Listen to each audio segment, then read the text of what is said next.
Hey guys, and welcome to another edition of Burton Ballers. Another one outside because the weather in the UK has been pretty sunny. Not as hot as yesterday, but it's still hot nonetheless. So I'm doing another one of those chillaxed outdoor videos. And today we're going to be talking about the latest in the takeover, Todd Bowley takeover. And we've already started making plans with transfers, with Dembele and Kounde's names being muted. Welcome to the Burton Ballers. Ain't got no time for no stallers, yeah. We are the risers, we're not the fallers. Our channel is growing wider and taller. Yeah, we're here to give you the news about your dear beloved Blues, yeah. So if you like this YouTube channel, like, subscribe and turn on that bell. Yeah. So there was a lot of toing and froing. Earlier this morning, we had some positive news that the deal would definitely be completed. And we were thinking that maybe an announcement would be made today. But then the same reporter, I can't remember the guy's name now, he came out and said just had an update. And that update was that the government was still unhappy about some of the finer details and where the money was going to be going. So we thought, okay, here we go again, you know, because it's just the government approval. That's the final step, I think, what we're waiting for. So it was like, is this ever going to go across the line? Are the government going to be screwing us over once again? But the latest news just came in from Goal, where it says Chelsea takeover to go ahead following resolution of legal issues regarding the structure of the payments.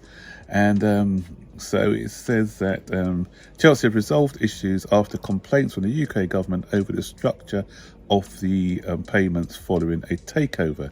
It was felt that a deal could be timed out or fall apart due to concerns about where the 2.5 billion fund will end up. However, a suitable legal structure is understood to have been put in place, with the Premier League ready to approve the Bowley-led consortium acquisition as early as this week. So that's brilliant news. Hopefully there's no more twists and turns. Hopefully the government do not try and scupper this once again by moving the goalpost another time, you know. Our strikers have got problems hitting the goal, you know, as it is. We don't need the government coming to move it a little bit. Maybe that'll help them if they move the goalpost. Maybe we'll score a few more goals. Anyway, moving on, it said everything regarding the private equity-backed Bowley takeover has been moving smoothly through each stage of the process. However, there are concerns about the political tensions between sanctioned current owner Roman Abramovic and the Department of Culture for Media and Sports, the DCMS in short. So the two sticking points remain: where exactly the proceeds of the sales will be held and what legal guarantees governments will be given about the money going to good causes, a source within DCMS said. In a statement to the BBC, an insider added, essentially, despite committing to all proceeds going to good causes in public, Abramovich seems unwilling to give the same legal commitments which would have backed up his public statements of about a week ago. That in the deal, neither he nor his affiliates would basically try to take a claim of that unpaid debt between Fordstrom and Camberley.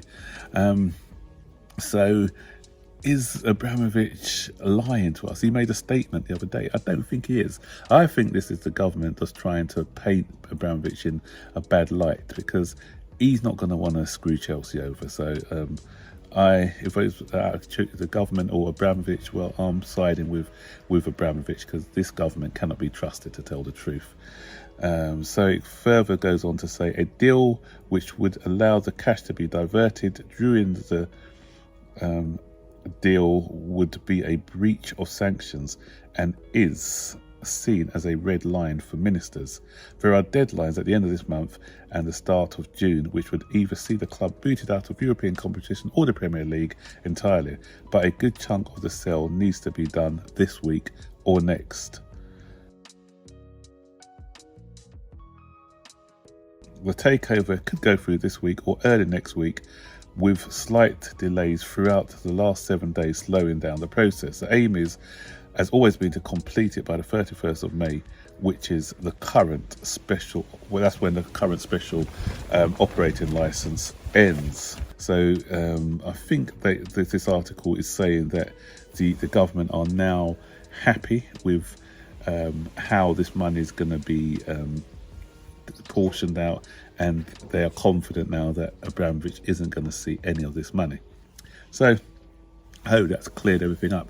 And going on from that, we've already had some talks, and it's all depending on the sanctions, because Jules Kounde today has come out that Chelsea and he's obviously agreed terms last season, but Chelsea and Sevilla have been talking. They're informal talks, and they're asking for 59 million. They need money. They need 40 million, I believe, or 30 million, because they are in debt. So they need money fast. So they want this deal sewn up as quickly as possible, which will be good for Chelsea, because hopefully we won't be dilly-dallying and penny pinching and looking to see we could save a few pounds here and there and end up on transfer deadline day buying in somebody who we don't need, or ending up getting somebody on loan, panic, a Saul type player.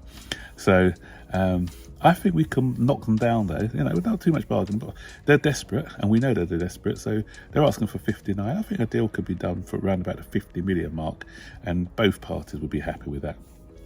The other news is Dembele.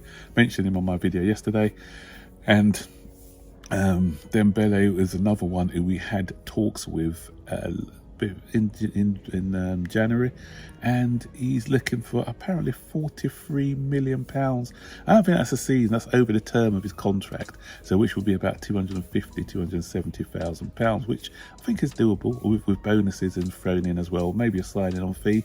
So when you look at it, someone like Dembele who can play both sides, I really like this player, worked with Tuchel before, so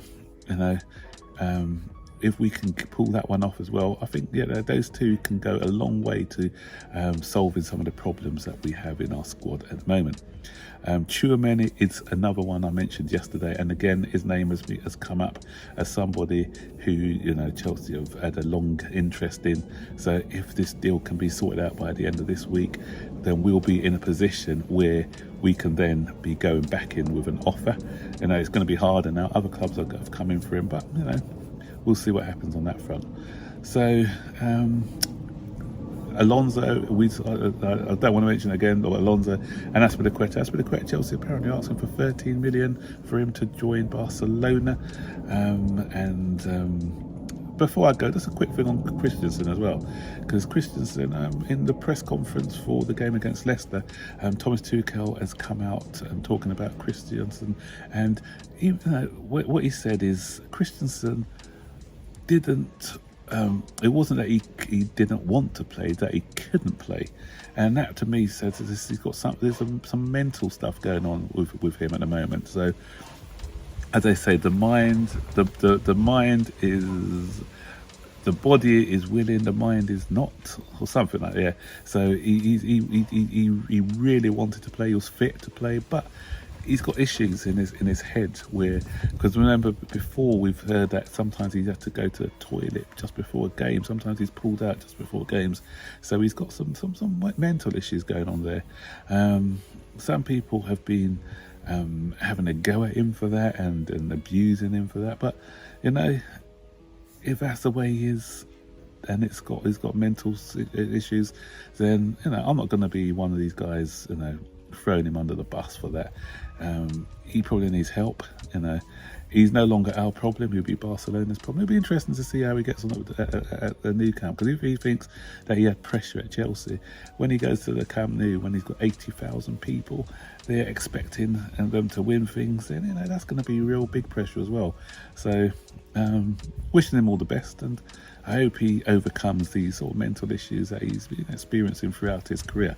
So I don't wish the guy bad luck, bad will, or anything like that, because I'm not about that.